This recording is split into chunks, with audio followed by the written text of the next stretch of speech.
Bill, in one of your in the list of practices, one of the common sense practices you had in your company was that you would have a frequent open house with those who work for you, where they could invite their friends and family, and that at that open house you'd make a list of productive ways the different employees had contributed to the company, and you'd share those with the people that attended.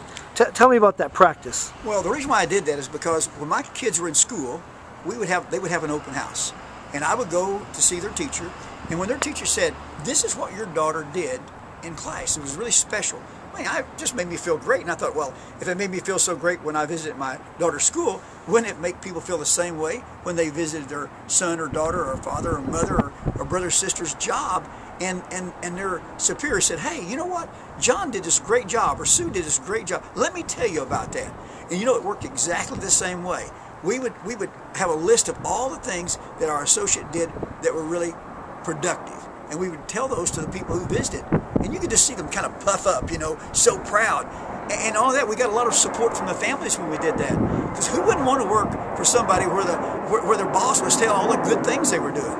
Well, tell me this. I mean, I'm going to play devil's advocate here. I mean, what about somebody who has a lot of employees?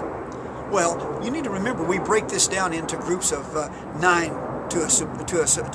associates to a supervisor or a manager, and then you'd have a manager over 3 supervisors. So you know, everything's done in bite size. Now you need to remember, at every open house I was roaming the floor, and I'd only spend maybe 15-20 seconds, but had over 100 people. But I would visit everybody, and of course everybody couldn't come to every open house. So out of 100 people you have working for you, maybe 75 people could attend the open house. Oh wait, so you did have a big company. I forget that. I mean, well, we're not talking a few dozen employees. You had how many employees? Over 100 people that work with us.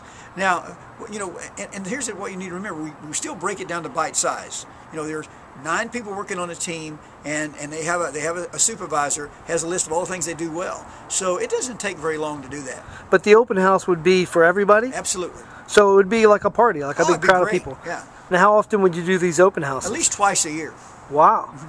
And so did it improve your community relations? It improved everything. Community, family, you know, because when you have the family supporting the person working with you, you know, when they get up and they feel a little bit bad, they're going to encourage that person to go to work. Or maybe they get an offer for a job that's maybe 50 cents more an hour.